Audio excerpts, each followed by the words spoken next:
Tonight's Bears postgame show is presented by Vincero Collective. I'm rocking this nice watch tonight from Vincero. They've got nicely crafted watches for a very affordable price, and they're very, very stylish. Up your style game. Got to look better. You look good, play good. Bears didn't play good tonight, but hey, if they were rocking these watches, they would have been. VinceroCollective.com/chat. 20% off plus free shipping when you use promo code chat. That is VinceroCollective.com/chat, promo code chat. All right, not a good night for the Bears. They fall at Lambeau Field 27-10 to the Green Bay Packers. Little bit of controversy in the fourth. We'll talk about that, but at the end of the day, the better team won, which once again was the goddamn Packers. Let's break it down here. Really just a weird game. Like, we're going to talk about the quarterback in a second. I don't know how we evaluate Justin Fields in this one. The guy threw 11 passes. Dave Montgomery ran it well. 15 carries, 122 yards. St. Brown, 2 catches, 39 yards for the Packers. Aaron Rodgers, 19 of 25, 234 and 2 touchdowns. A.J. Dillon, 19 carries, 56 yards. It was really Aaron Jones who balled out in this one. We'll talk about him a little bit later. Christian Watson had 3 catches, but it was actually Sammy Watkins with 93 yards receiving that led the way for Green Bay. So we'll talk about the quarterback in a second. But first, what do you guys think? How do you guys think Justin Fields performed tonight? A, B, C, D, or F?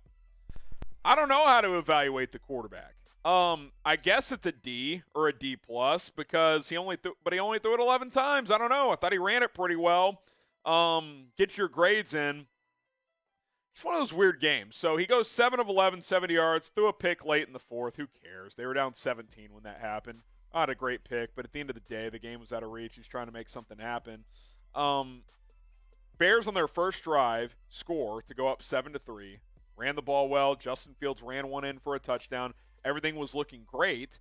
And then the Packers go 21-0 in the second quarter. Bears went 3 and out, 3 straight drives. Can't happen. Pre-snap penalties. Fields took a couple sacks. Just the offense got away from Luke Getsy tonight. I don't know what happened. I don't know how to grade Justin Fields. I don't know how to grade him. I'll give him a D plus. It wasn't a good performance, but he threw 11 passes in a 60-minute football game. I don't know. It's one of those weird deals. A, B, C, D, or F. Let us know what you guys think. I'll keep talking about him here. I got to watch the all-22 because there were a couple times where he had some time and, either came back to the check down or took a sack or whatever. I mean, is someone open? He's not seeing it. Is it tight coverage? Is it bad play calling? I don't know. This is one of those weird games where the second quarter really dictated the game because the Packers won the second quarter 21-0. Outside of that, the Bears won the game 10-6. So, I don't know. I don't know. We're 2 weeks into the season. I don't know how to feel about the quarterback. I still feel somewhat good, but I don't feel great either. Getsy wasn't that aggressive tonight. I don't know. Weird game. A, B, C, D, or F. Get your grades in for Justin Fields. Shout out to Vincero Collective. Fresh, crafted watch that are going to make you look fresh at VinceroCollective.com/chat. I'm rocking this nice watch there. It's got the gold outline here, the blue band. Feeling really good. Threw it on in the second half, and early on it looked pretty good for the Bears, but too little, too late. If you don't like this style watch, there's plenty of other ones as well. 30,000 reviews have given Vincero Collective a 5-star rating, so don't take my word for how good they are, how versatile their watches, how stylish they are. Take the reviews' word for it. When I drive by a restaurant and I'm like, hey, that looks good, I look up the reviews on Yelp, and if it's a bad review, I don't go. Well, Vincero Collective, over 30,000 reviews of 5 stars. Keep going. Stay stylish. Look fresh on the weekends when you're watching the Bears play. VinceroCollective.com/chat. Promo code chat to get 20% off plus free shipping. Appreciate you guys for checking out Vincero Collective. I know it's a tough night, but going to look fresh. Get Vincero Collective watches. Trace, put me on screen. Look at this thing. This thing is fresh as hell. Their watch is only a couple $100. Very affordable. 20% off plus free shipping with promo code chat. All right, so 27-10. The one bright spot on the offense was David Montgomery. David Montgomery ran the ball extremely well. I think they probably got away from him too much after that first drive when the game got away from the Bears in the second quarter. David Montgomery, do we have his stats, Trace? I know you guys can see him there, but 15 carries, 122 yards. He was unreal. When the Bears drove down late, and we got to talk about this as well. When the Bears drove down late, down 24-10 with about 7 minutes left, and then a controversial call, in my opinion, where Justin Fields, QB power, I thought the ball crossed the goal line. Flus challenged it. They didn't overturn it. I thought it was a touchdown personally. That would have cut it to 24-17. But Monty on that drive, even Khalil Herbert had a nice run. Just great. And the O-line blocked really well in the run game, not as well in the pass game. But Monty was a positive. He did not run the ball great in week 1, ran it well tonight, so a nice bounce-back game for him. Got to keep feeding him moving forward. One last note on the offense before we go to the Packers offense and the Bears defense. Where's Darnell Mooney and Cole Kmet? Where are they? I'll just read some stats here. You ready? Darnell Mooney, 1 catch, -4 yards on 2 targets. Cole Kmet, no catches on 1 target, and he dropped what would have been an easy 6 or 7 yard catch. Cole Kmet has 0 catches in 2 games. Darnell Mooney has 2 catches. He had 8 yards in the first game, -4 tonight. That's got to change. I don't know if that's a Luke Getsy problem. I don't know if that's a Justin Fields problem. I don't know if that's Cole Kmet, Darnell Mooney. I don't know who it is, but it's got to change. You've got to get these 2 guys the ball. They are supposed to be your playmakers in the passing game. They've been non-factors through 2 games. It can't happen. It cannot happen. All right, let's talk about the Bears defense. Aaron Rodgers, 19 of 25, 234, 2 touchdowns. The guy is just so annoying. You knew when Green Bay lost week 1 that he was going to come back and play better. Very efficient.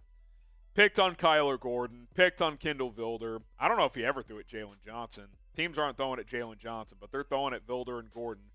Gordon, in coverage has not been great through 2 games. Been good in the run support for the most part, although he did miss 1 tackle, at least, maybe 2. Not good in pass coverage. Rodgers very efficient. Could not stop Aaron Jones. I mean, are you kidding me? 15 for 132 and a touch.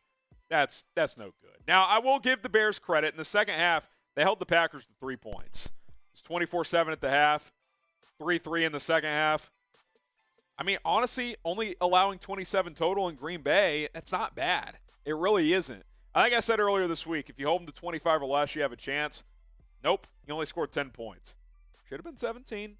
I don't care what anybody says. That was a Justin Fields rushing touchdown. Terrible call by Luke Getsy, but also a bad call by the officials. Defense in the second quarter just got killed. I mean, it's as simple as that. Aaron Jones was just getting whatever he wanted whenever he wanted. Didn't see Armand Watts tonight. Defensive tackle spot in the run game was a problem. Roquan didn't do much, in my opinion. Not a good day for the running defense. Hit that sub button here on Chicago Bears Now. We're going to have you covered all season long with the latest Chicago Bears news, rumors, everything else in between. So hit that sub button, and we'll have Overreaction Monday tomorrow. A lot of thoughts to get into when it comes to the Bears, so go ahead and subscribe. All right, final thoughts. Here are my main takeaways. And we've hit on a lot of this, but I'll just kind of rehash it here for a minute or two. Number 1, Luke Getsy has got to call a better play or a better game. Second quarter, opening drive was great. Good scripted drive, got the run game going, got Fields on the edge, ran it in for a touchdown. It was good. And then 3 straight 3-and-outs. Can't happen. You've got to get a first down. Even if you're not scoring, you've got to get the first down. I think time of possession in the first half was 20-10 in favor of Green Bay. Defense is going to wear out. Can't happen. It cannot happen. Getsy's got to find a way to move the chains, get some first downs. I keep saying play Dante Pettis more. I think he can get open. I need to watch the all-22 of this game because I don't know if receivers weren't getting open or if Fields was confused and not seeing it. I'm not sure, but you gotta sustain some drives in a game like this. I said you had to start faster tonight. First drive was great. Beyond that, not good though. Second quarter buried this team. Another thought: you got to stop the run better. I mean, that was my biggest key going into this game. I knew the Packers were going to run the ball. Because the Packers receiving core didn't look good in week 1. Knew they were going to try and run it with Dillon and Jones, and guess what? They ran for 203 yards, well over 5 yards to carry. Got to stop the run. Roquan has got to play better, but he needs some help. Defensive tackles got to contribute more. Nick Morrow's got to contribute more. Got to make plays.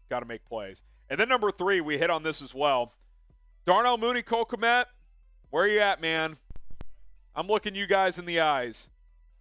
Built that chemistry with Fields in the offseason. Maybe it's a Fields problem. Maybe it's a Getsy problem. I don't know. But those two players have got to be a point of emphasis in the offense, in the passing game. Darnell Mooney's got 2 catches for 4 yards in 2 games. Cole Kmet's got no catches. Unacceptable. Unacceptable. That has got to change starting next week. Right now, all week in practice, they have got to put together a game plan to get those 2 guys the ball, because this is nonsense. Cole Kmet and Darnell Mooney have got to contribute. You got away with it last week. Weird, funky conditions. You got to get these guys the ball. It's just as simple as that. These are the 2 playmakers you have. Get those guys the ball. All right, FGB. I know it was a tough night. Still rocking the shirt, though. The motto doesn't change. Type FGB. You got the Texans next week, at the Giants after that. 2 winnable games, guys. Here's the good news while you type your FGBs. My really final thoughts here. If I told you before the season you would split the Niners and Packers, would you have taken it?